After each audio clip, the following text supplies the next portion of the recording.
Boa noite, como vocês estão? É uma alegria muito grande nós estarmos mais uma semana juntos, mais uma terça-feira, com essa voz fanha que eu estou, mas Deus é poderoso, Ele deu um pouco mais de tom à minha voz e eu consegui fazer, realizar, ser usado por Deus para celebrar esse culto de louvor e adoração ao nosso Deus. Uma boa noite a cada um de vocês, que vocês possam, ter uma noite agradável na presença do Espírito Santo de Deus, que Deus possa estar guardando e protegendo a vida de cada um de vocês. Espero que vocês tenham tido uma semana muito boa, uma semana de paz, de tranquilidade, Estamos iniciando mais uma semana, e que essa semana seja também de paz, de tranquilidade, de harmonia, e que Deus sempre proporcione segurança à vida de cada um de vocês. Alegria, nós estamos aqui na casa da Ana Paula, querida amiga, irmã, essa pessoa tão agradável que assim abriu suas portas para receber a igreja. Nós louvamos a Deus pela vida da Ana Paula. Depois vocês vão ver quem é a Ana Paula. A Lena está chegando aqui, e nós estamos aqui, mais uma terça-feira. Louvado seja o nome do Senhor, por essa terça-feira. Louvado seja o nome do Senhor por cada vida de vocês aqui e aqui online, cada um na sua casa. Nós vamos agora orar, pedir a direção de Deus para o culto, para a realização desse culto. E para isso eu vou pedir ao Vitor Hugo que ore para a gente, pedindo a direção de Deus para o culto, e pedindo pela mensagem também, pedindo a Deus a direção pela mensagem. Oremos. Senhor Deus e Pai, nós estamos muito gratos a Deus por estarmos reunidos na casa da tua filha Ana Paula nesta noite, ó Deus. Queremos, ó Deus, convidá-lo, Pai, para que o Senhor esteja no meio de nós, Deus, que possamos sentir a sua presença comigo, a sua presença falando aos nossos corações, falando aos nossos ouvidos, ó Deus e Pai, nos prepara para ouvir de Ti, ó Deus.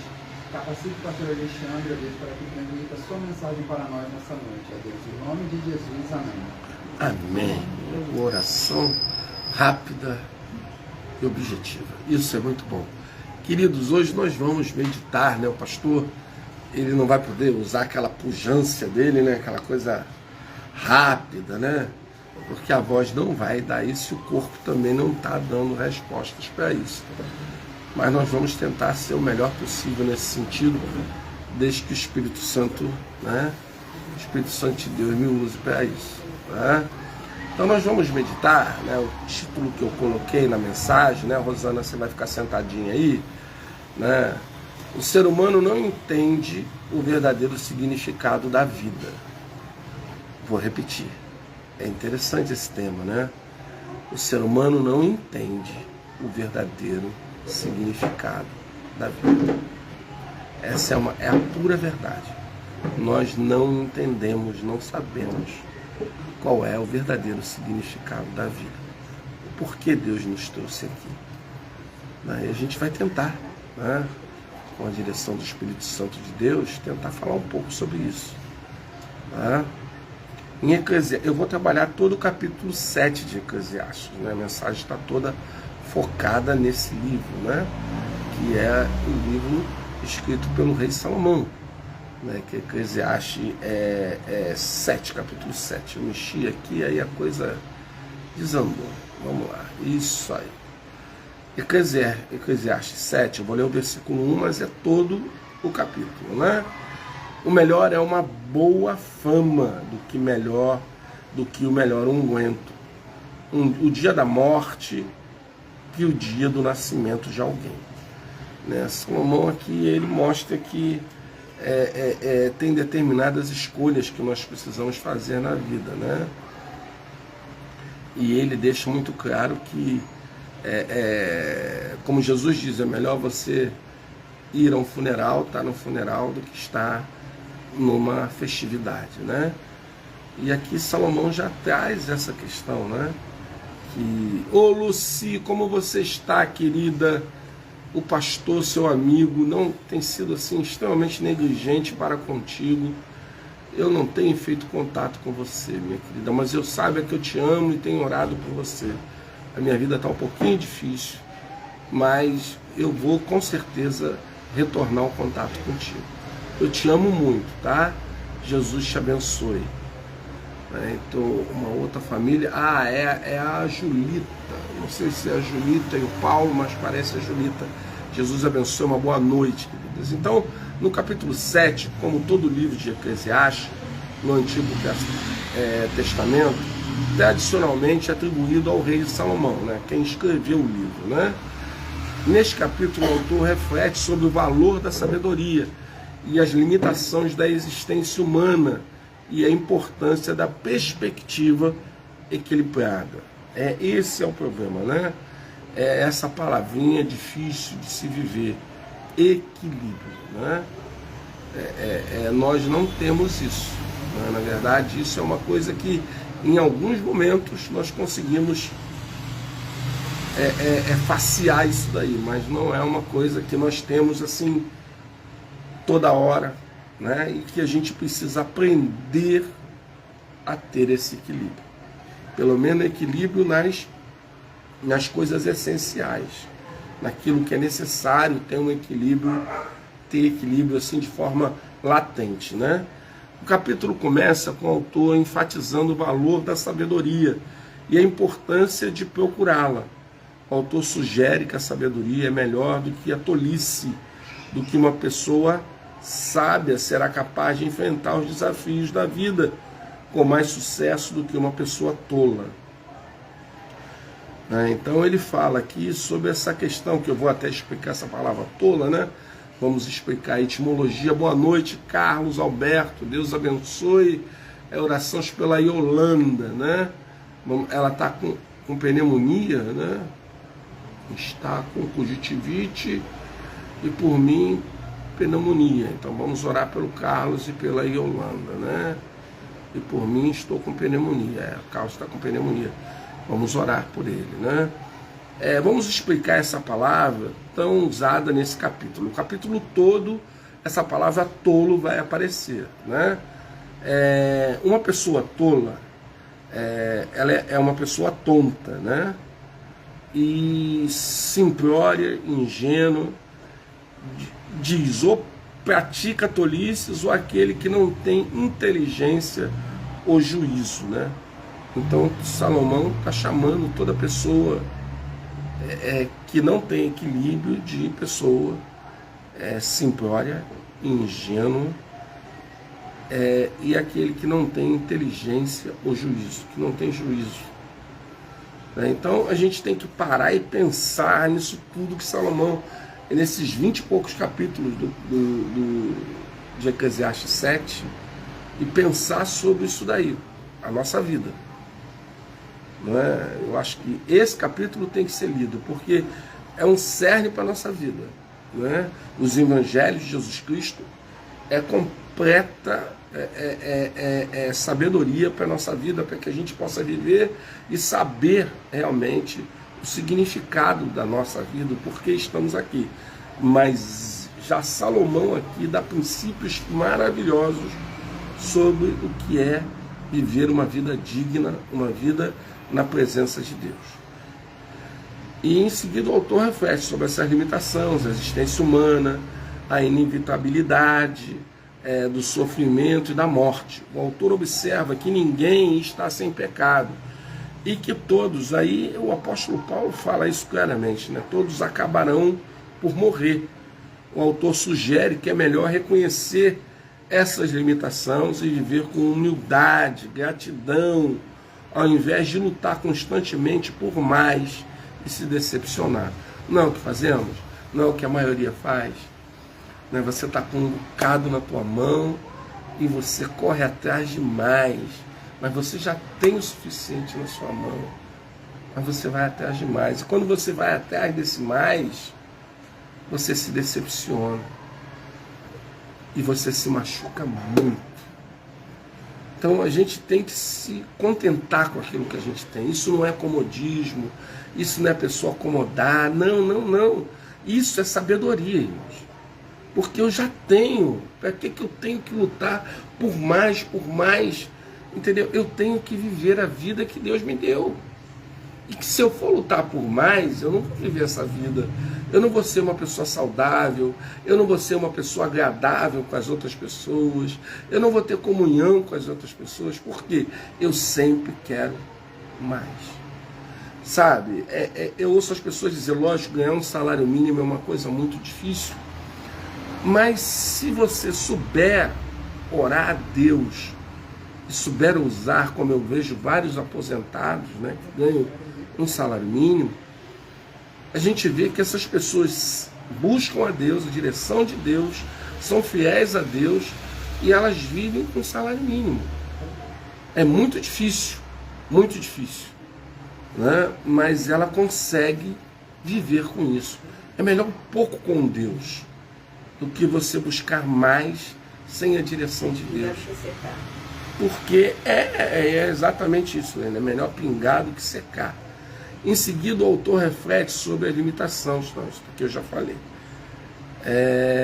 O autor também reflete sobre a importância de uma perspectiva equilibrada. O autor sugere que é melhor ser paciente e perdoar do que guardar rancor, do que buscar vingança.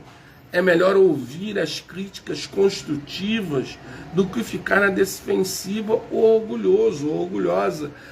Gente, e essa é a pura verdade, né? Se você for uma pessoa paciente, se você for uma pessoa tranquila e paciente, ela perdoa, sabe? Ela não guarda rancor, ela não busca vingança, entende? A gente precisa melhorar muito as nossas atitudes, a nossa vida, para a gente poder entender o porquê Deus nos colocou aqui, entendeu? Porque senão fica muito difícil, você vai passar por essa vida alguns anos, é como uma neblina, nossa vida é como uma neblina, vai passar essa neblina tão rápida aqui e acabou, você não tem uma história, não deixou nada, as pessoas não vão te lembrar de você de nada, porque você só foi uma pessoa rancorosa, vingativa, né? Uma pessoa soberba, porque é uma pessoa que não aceita críticas, sabe? Eu botei aqui críticas construtivas, mas às vezes você tem que aceitar as críticas, você tem que ouvir o outro, porque às vezes pode ser uma crítica não tão construtiva, uma crítica que a pessoa está querendo te ofender, mas você vai aprender a lidar com as pessoas e lidar com esse tipo de pessoa, né? Então a gente tem que aprender com tudo. A gente aprende na vida, queridos. A gente não aprende só com coisas que agradem o nosso coração, a gente aprende muito mais com as coisas que não agradam o nosso coração. É a mesma coisa daquilo, você não faz aquilo que você gosta, você faz aquilo que é necessário ser feito. Poucas pessoas fazem aquilo que gostam. A maioria faz aquilo que é necessário fazer, aquilo que é possível ser feito. Então a gente tem que pensar sobre isso. Para que orgulho? Orgulho é soberba. Isso é uma coisa que tem que ser extirpada da nossa vida. O orgulho é uma coisa destrutiva, que não leva você a nada, que você não alcança nada com orgulho e soberba, com vingança, com ausência de perdão. Como é necessário que a gente tenha isso em mente, né? Assim como o riso do tolo é veemente e curto, desaparece rapidamente, sem deixar nenhuma impressão. Quem pensa que pode manter a morte à distância com o riso é realmente tolo. O pregador conclui que o riso do tolo é futilidade, vazio, sem efeito. É verdade, irmãos. As pessoas, a gente fica vendo, né? Porque às vezes as pessoas fazem o mal pra gente, né? E elas riem da nossa cara, elas debocham da nossa cara, sabe? E a gente fica irritado, poxa vida, a pessoa debocha, poxa Deus, não, deixa, ele é tolo. Uma pessoa tola é uma pessoa desprovida de inteligência. Então deixa o tolo rir, sabe? Porque o dele está separado. Então você tem que pensar o seguinte: poxa vida, ele está rindo porque ele é tolo. Ele não sabe o verdadeiro significado da vida. Entendeu? Eu sei disso, então isso não vai me afetar. O deboche dele não vai me afetar. Entende? Porque graças ao nosso bom Deus, Ele nos deu inteligência, sabedoria, para não ser tolos. Não deixar que isso nos afete. Entendeu? É isso que nós precisamos entender. Sabe? Quantas pessoas existem que deveriam ser chamadas de tolas, porque buscam principalmente coisas que apenas trazem um riso externo, embora sejam cegas para o essencial da vida e seu significado. O homem é um péssimo juiz do que tem valor real e duradouro. Não é verdade, irmãos? A gente não consegue legislar, né? Porque um juiz ele vai legislar, né? As leis, né? Arbitrar as leis, né? E nós somos péssimos juízes para isso. Nós não temos um grau de valor do que é qualidade, o que não é, aquilo que pode ser bom para a gente, aquilo que não é bom para a gente. Por quê? Nós não olhamos para Jesus, autor e consumador da nossa fé. Se nós olharmos para Jesus, nós vamos realmente ter qualidade de vida. Vamos saber, ser um bom juiz. Né? Mas nós não olhamos. Nós olhamos para a gente, para a nossa própria, que o pessoal fala, para a nossa própria sabedoria, né? Como a gente tivesse alguma coisa de bom, né? Nós não temos nada. O que nós temos, alguns têm, é o Espírito Santo de Deus na sua vida. E Ele traz essa bondade para mim e para você. Finalmente, o autor enfatiza da sabedoria e da importância, né, de usá-la para enfrentar os desafios da vida. O autor sugere que uma pessoa sábia será capaz de encontrar sentido e propósito na vida, mesmo em meio ao sofrimento e à dificuldade. Agora, você tem ideia? Ô Maria José, Zezé, te amo, um beijão, Eledina, boa noite, Deus abençoe a vida de vocês. Mesmo se não tivermos sabedoria para solucionar os mistérios profundos da vida, ou para entender tudo que podemos saber sobre o nosso lugar nesse universo, no universo. Então, queridos, a gente pode estar passando dificuldades, sofrimentos, mas a gente tem que saber o propósito de tudo isso, porque, saber por que Deus, qual é o propósito de Deus em tudo isso, esse sofrimento, essa dificuldade, qual é o propósito de Deus para isso? Não é porque Deus tem um propósito em cada coisa. Não pense que você está sofrendo, que você está passando dificuldade. Não pense que Deus não está vendo. Deus está vendo, mas Ele tem um propósito nisso. E nós precisamos buscar Ele para saber qual é o propósito disso tudo. Eu posso falar assim com alguma propriedade sobre o assunto. Porque eu busco a Deus para saber qual é o propósito dele na minha vida, em cada uma dessas coisas que eu passo.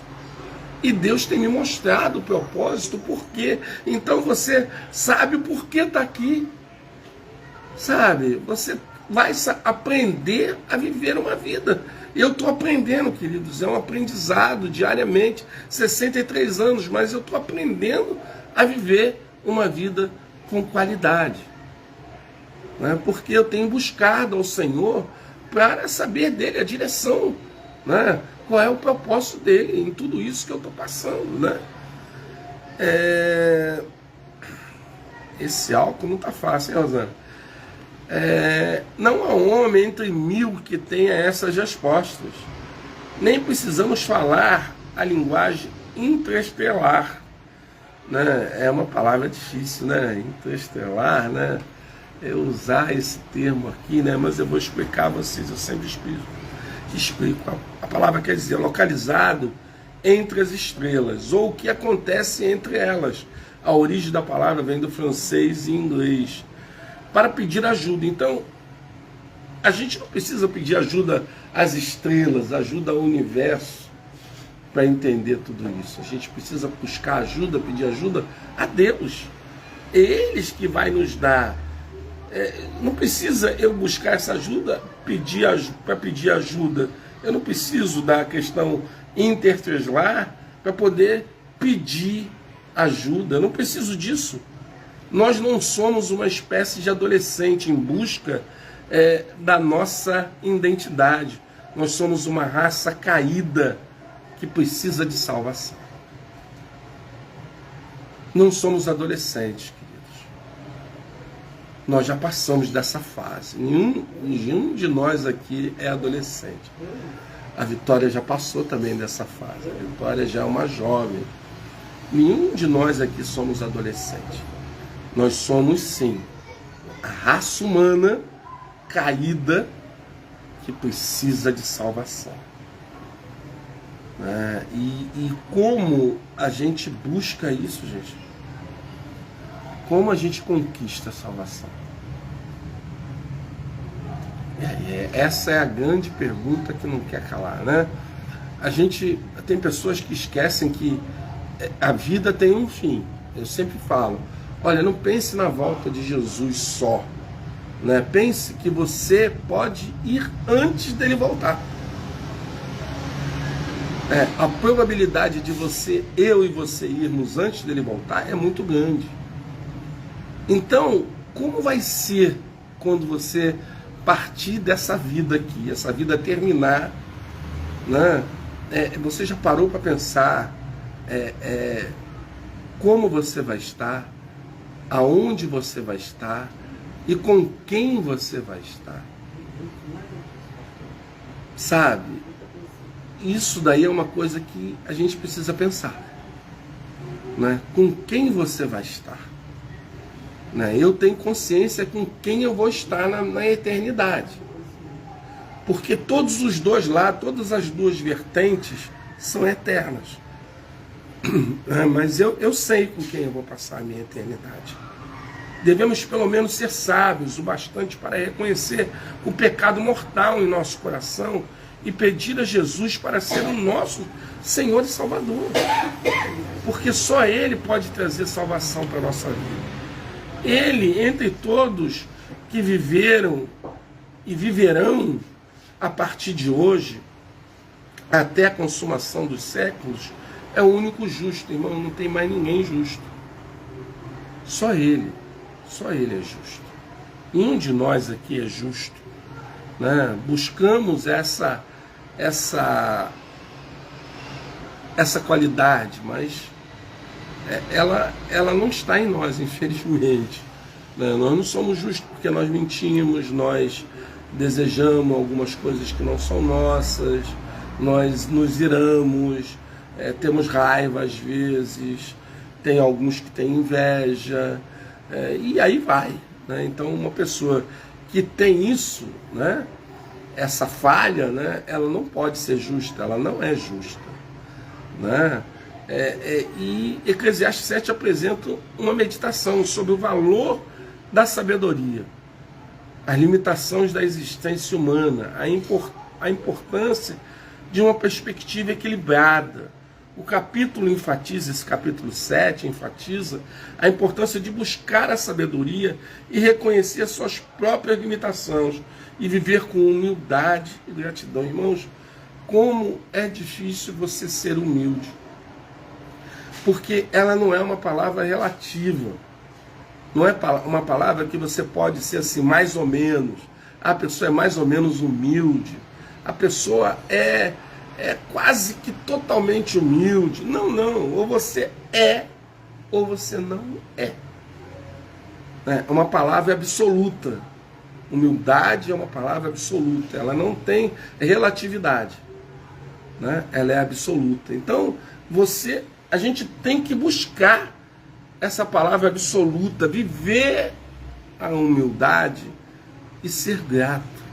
Outra coisa também, outra palavra que não tem relatividade. Gratidão é uma palavra absoluta. Ou você é grato ou você não é. Você não é meio grato, nem um pouco grato. Não, não. Ou você é grato ou você não é. Então nós precisamos ter essa dimensão, né, do que estamos vivendo.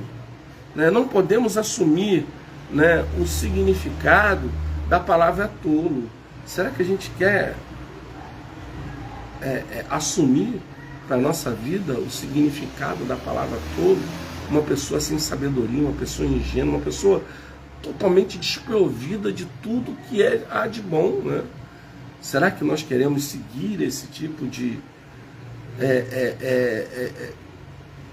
qualidade negativa que é a palavra tolo, né? A gente, e sim, entender o porquê Deus nos trouxe a vida e ter consciência que somos privilegiados.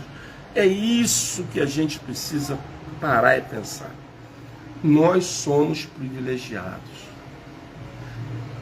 Tantos espermatozoides ficaram no caminho e nós alcançamos a vida. Então nós somos privilegiados. Porque tantos espermatozoides saíram ali e o nosso foi fecundado. Eu estou aqui porque o meu chegou.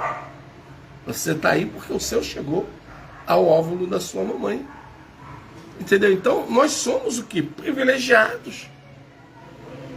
Porque Deus nos concedeu a vida, o dom da vida. Que coisa mais maravilhosa do que essa? Né? Glórias a Deus, a esse Deus maravilhoso pelo dom da vida, pela sua misericórdia diária com cada um de nós. Glórias ao nosso Deus. Porque Ele, sabe, Ele teve misericórdia de nós. E tem misericórdia de nós. Porque, poxa, quantas coisas nós fizemos hoje que não agradou o coração de Deus? Né? Fizemos muita coisa que não agradou o coração de Deus. E Deus assim mesmo continua nos abençoando, nos protegendo, nos dando o pão de cada dia, sabe? Nos dando saúde. Isso daí é fundamental, irmãos.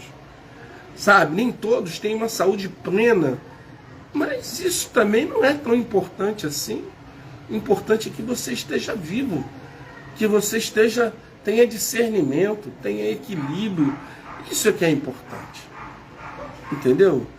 A saúde plena, isso poucas pessoas têm.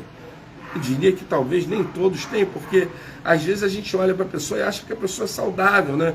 Quem olha para mim acha que eu sou saudável, né? Mas eu tenho um monte de problema. Entendeu? Então, não é a aparência, né? É o fato. O fato é que diz o que a pessoa é ou não é. Quem convive com a pessoa que sabe quem a pessoa é. Entendeu? Você quer saber de mim, saber profundamente sobre a minha vida, sobre o meu caráter, pergunte a Solange. Ela vai te dizer exatamente quem eu sou. Porque ela convive comigo dia e noite. Entendeu? Então, se você quer saber isso, pergunte quem convive com a pessoa. Aí você vai saber quem é ela. Porque se a gente cria um personagem em alguns momentos, né? E esse personagem acaba sendo uma coisa assim complicada, né? Porque às vezes a gente, para desenvolver esse personagem, a gente é obrigado a criar outros. Vitor Hugo trabalha com teatro, né? E quando você começa a aumentar o número de personagens para uma peça ou para um filme, né? Para uma tela, né? O roteirista ou o autor, né? Ele tem que ter assim uma imaginação muito fértil, porque você tem que trabalhar cada bloco daqueles personagens, porque você tem esse bloco de personagens, isso a nível de filme, né, ou novela, esse outro bloco de personagens, e criar o quê? Diálogo entre esses personagens. E a pessoa que cria um personagem, ela acaba tendo que criar outro, porque é uma mentira. Então você cria outro, e aí cria outro, e vai criando, aí você vai começar a viver um mundo de mentiras, um mundo do tolo. Não que o teatro, nem o cinema, nem as novelas sejam um mundo de tolo, pelo contrário, é um mundo de pessoas intelectuais, pessoas que sabem interpretar o seu personagem, que consegue caracterizar o personagem. Você vê o personagem total, se for uma coisa histórica, você vê aquela pessoa ali, no personagem que a pessoa está interpretando. Então, isso daí é muito importante, cultura é muito importante. Mas quando é uma mentira, quando o teatro é um teatro de mentiras, né, é um teatro de horrores, né, aí fica difícil. É a mesma coisa com uma vida de personagens, né? A gente tem que tirar a máscara e dizer para que veio, né? E a gente precisa entender e muito bem, né, o verdadeiro significado da vida. A gente precisa entender isso. Reflita sobre isso. Qual o verdadeiro significado da vida? O porquê Deus te colocou aqui? Qual foi a finalidade que Deus te colocou aqui? A primeira finalidade é para o seu louvor, para a sua adoração. Foi para isso que Deus colocou você e eu aqui, para o seu louvor e adoração. Essa é a primeira finalidade. A outra finalidade, Deus nos colocou para fazer, né, para poder levar, né, quem é Ele para as outras pessoas. Para que as outras pessoas possam conhecê-lo de verdade. E conhecendo Ele de verdade, essas outras pessoas possam fazer o que nós fizemos, entregamos a nossa vida a Ele, a direção da nossa vida nas mãos dEle. Esse é um outro significado da vida. Mas quando a gente entrega a direção da nossa vida, a gente tem que entregar mesmo, né? Porque quem entrega a direção da vida a Deus, ela não tenta controlar a sua própria vida, né? Então ela não mente, ela obedece, né? Ela é uma pessoa obediente. Ela vai saber ouvir as críticas construtivas ou não, porque ela é uma pessoa obediente. Ela sabe que o Deus que ela crê fará justiça, e Deus com certeza faz justiça. Ninguém vai se livrar da justiça de Deus, né? Então é isso, a gente tem que crer que quem luta por nós é Deus. Ele é a nossa justiça. Não são pessoas, não são tribunais, não são advogados, não são juízes, né? Mas sim Deus. É Ele que faz justiça na nossa vida. Então, você está passando dificuldade, você está sofrendo, alguém está te martirizando, alguém está te perseguindo, entregue nas mãos de Deus. Entregue essa pessoa nas mãos de Deus.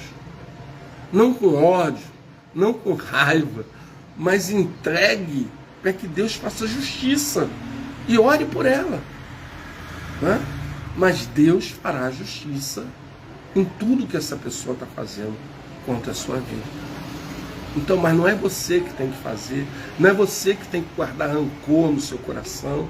Isso não cabe a você.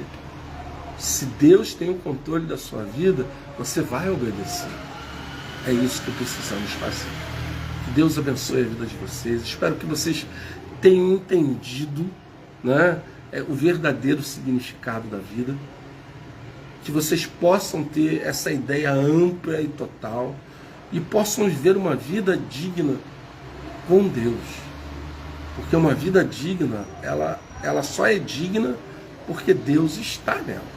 Se Deus não estiver, ela não é uma vida digna. Então, coloque Deus na sua vida, coloque Jesus na sua vida e você terá uma vida digna.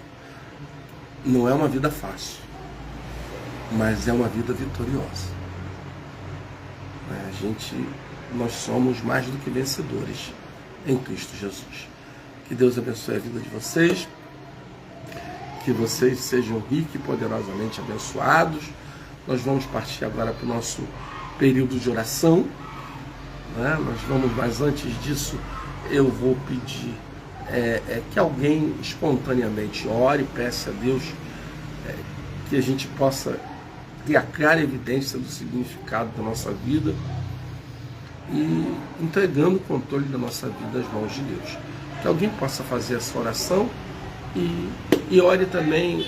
Não, depois a gente tem oração de gratidão, agora é uma oração de intercessão mesmo. Agradeça, gratidão, porque vamos agradecer pela palavra e pedindo a Deus por essas coisas. Quem vai fazer essa oração?